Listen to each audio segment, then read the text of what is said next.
This is Under the Suns. I'm Doug Keating. I'm identifying the best 3 albums by my top 50 favorite rock bands of all time. Today at number 4, Dave Grohl and the Boys, Foo Fighters. Here are the criteria for the list. First, greatest hits albums are not permitted. Second, no live albums.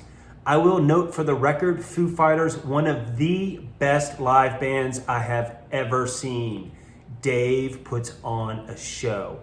And third, I will include an honorable mention or 2 for the top 25 bands. Let's look at what artificial intelligence has to say about the list. According to ChatGPT, here are the top 5 Foo Fighter albums based on both critical acclaim and sales. Pretty good list. I will say though, it is skewed towards their earlier material, which is somewhat becoming a trend when using ChatGPT. The algorithm tends to ignore the more recent releases. Next, let's look at some data from Spotify. According to that streaming music platform, here are the 5 most popular Foo Fighter albums. Really interesting mix. It has their most recent release as well as mostly older albums. Spotify is definitely based on songs streamed, not necessarily albums played, and that's why you see a few albums show up here that will not be on my list. The third best album by the Foo Fighters is their self-titled debut record. It is remarkable for 3 reasons. First, Nirvana had just ended with the suicide of Kurt Cobain. Dave Grohl takes a huge risk coming out from behind the drums, writing the songs, and putting out the first Foo Fighters album.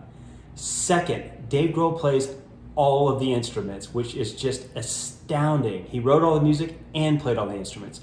And third, it's got some great songs. If you've never listened to this record, do yourself a favor, stream it today.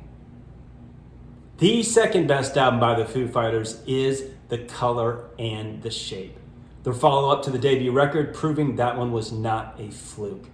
This album includes several killer songs by the Foo Fighters, including Monkey Wrench, My Hero, and Everlong. It rocks. It's got some acoustic, really great mix. It is the album that proved they were going to be rock and roll stars. Here are the honorable mention albums for the Foo Fighters. First, Sonic Highways, a concept where the band went from city to city in America, writing new songs, collaborating with musicians from those cities, releasing a record and a video documentary. I thought the album and the documentary were both excellent. The second honorable mention is their most recent album, But Here We Are. I'm amazed that the band was able to release such an excellent album after Taylor Hawkins' untimely death. The more I listen to this record, the more I enjoy it. If you missed the release of this album and you love this band, go listen to this album. It is definitely a worthwhile investment. You will not regret it.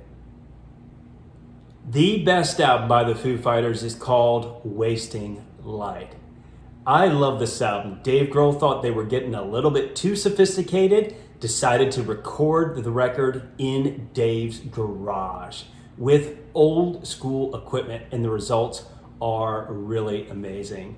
I own this one on vinyl. It has several great songs such as Bridges Burning, Rope, These Days, Back and Forth, and Walk. Recommend that you buy this one on vinyl for the sound that was produced using this unique approach.